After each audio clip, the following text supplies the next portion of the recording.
So, well, I already mentioned this, that relationship between variables can be identified in the form of trend, right? So we can see a trend in the points behavior, right?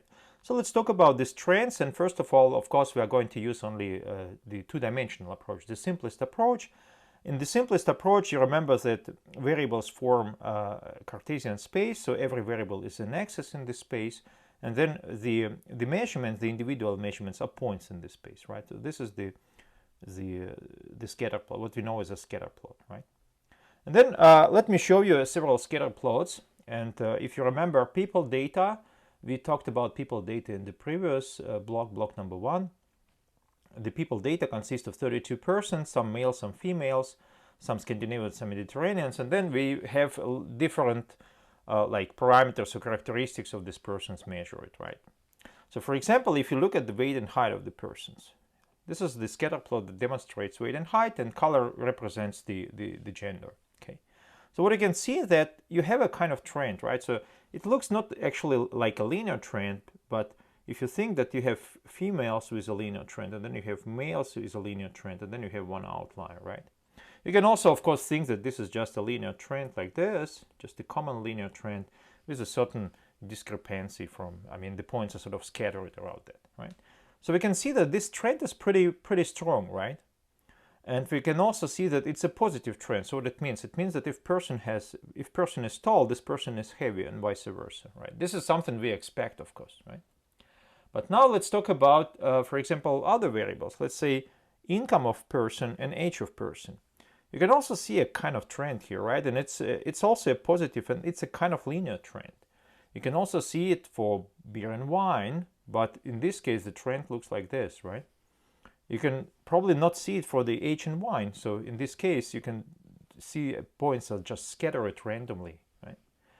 This helps if we add this line. So these are the best line fit for the points. And then you can see that indeed, for example, in this case, we have a pretty strong trend, right? Let me use 3 exclamation marks, right? Here it's also kind of strong, but not as strong as this one, because points are sort of more scattered around this line, right? In this case, I would say that we have a linear trend, but the points are even more scattered around the line. And also you can see that the line, the angle is sort of, it's called a negative slope, right? So if you make a line fit, you will find that the slope is negative, right? And then here you can see that the line has a 0 slope, okay? So what does it mean? And also how to measure this quantitatively, because I told many times strong trend, not very strong trend, but these are just words. So we need the statistic that measure how strong the trend is. So how we can actually introduce these statistics? To introduce this statistic, let's recall what variance is. You remember variance, it's a measure of spread of your values around mean, right? So it tells you how variable varies. So in this case, we simply calculate a mean for this variable, and then we measure a distance, how far every point, every measurement is from the mean, right? And then we simply square the distance, so we can use this one. So we just multiply the distance to itself. It's the same if I just write x minus mx squared, right?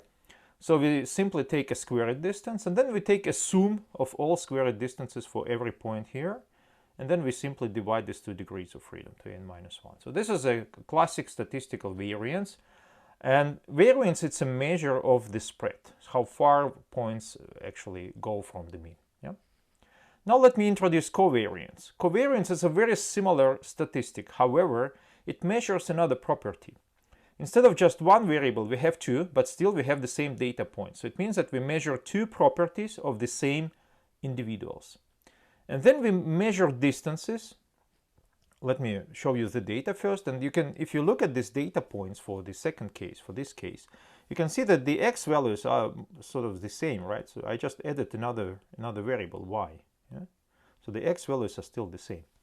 Now I'm going to use the same approach. So first of all, I take a point, and then this is the mean for x, and I measure how far this point is from the mean.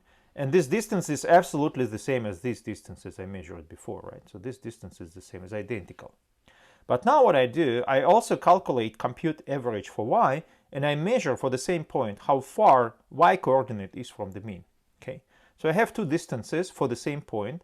For the y, how far y is from the mean, and how far x is from the mean. And then I simply multiply these distances together. Okay. So the idea is very simple. If x is far from the mean and you have a nice trend, then y also should be far from the mean. Yeah. And if x is far from the mean in the other direction, in this direction, so it means that x minus mx will be negative, y minus my also should be negative. So you sort of have a trend in this direction, right? But you can also have a trend in this direction, right? You can also have some other trends. So let's talk about this covariance in a little bit more details. So I'll keep formula on the top, and let me just use some artificial data. So that's my x and y values.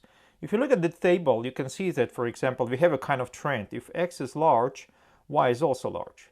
And if x is small, y is also small, right? Now, what we can do, we can compute the average values. In this case, it will be 8 and 8. It's the same average for x and y. And now I can compute these distances, how far every x value is from the mean and how far every y value is from the mean, right? So this is the table with distances. So you can see, for example, 6 is by 2 smaller than the mean, so we got minus 2. And 7 is by 1 smaller than the mean, so we got minus 1. So you can see that we have a covariance here, right? They covary. X smaller than mean and y is also smaller than mean. This is 0 because it's exactly the average values. Here we have positive, positive, positive, positive, negative, negative, negative, negative. And also only in these two cases we have sort of a deviation from the trend, right? So only 2 points deviate from the trend. Now if you multiply these together, you will see that we will get a lot of positive numbers, because if you multiply a negative number to a negative number, it's also a positive number, right? So if you multiply this together, take a sum and divide the number of values minus 1, you will get a covariance of plus 16. And then you can see on the plot, indeed, we have a pretty clear, very good, very strong trend, linear trend, and then you can see only 2 points deviate from this trend. It's these two, and this is exactly this point and this point. Okay. So covariance, it's a measure of how strong the trend is. So in this case, we can say that we have a good positive or strong positive covariance. Now another example. So in this case, if again you look at the table, you can see that if values for x are large, the values for y are small, right? And then if you find a small x, you can see the y is large.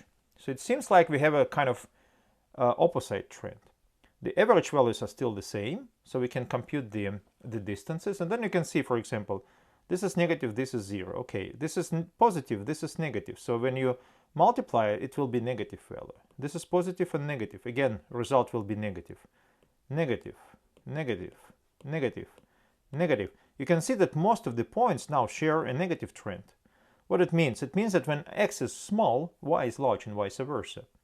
This is how it looks like. So now we can see that negative trend means that the slope, if you make a line fit, the slope will be negative, right? And then we can see that all points follow this negative trend, some of them better, some of them worse. Then if you compute the covariance, you can see it's minus 16.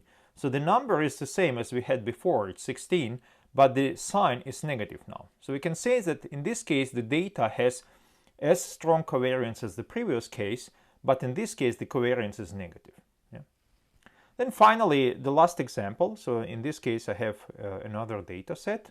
And if you look at this data set, you don't see a very clear trend. Like, for example, this is large and this is large. This is large and this is small and so on. Again, if you compute the distances, you can see like this is negative and positive. So it will be negative distance. This will be 0. This will be positive distance. This will be negative. Sorry, negative. This will be positive. This will be negative. This will be negative. This will. You can see that we have a mix of negative and positive distances, right?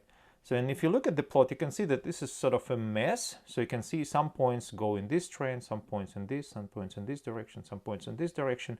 And then if you compute the covariance, you can see it's almost 0. It's minus 1. So it's almost 15 times smaller than the previous cases, right? So in this case, I would assume that there is no covariance, so there is no trend, there is no interaction between these two variables. This is a plot that sort of summarizes things. If you compute covariance only using red points, the covariance will be positive. If you compute covariance only using blue points, the covariance will be negative. And if you compute covariance using all points together, the covariance will be 0, right? So you can think that this is this trend and this trend and this trend, we call them positive trends. This trend or this will be negative trend. And then if you don't have a trend, if your points are randomly scattered on your plot, then there is no covariance. So there is no relationship between x and y. It also makes sense only for linear dependence. So we will later see it in more details, but strictly speaking, it's not a good idea to use covariance if you don't have a linear dependence. So it makes sense only if you have a linear trend.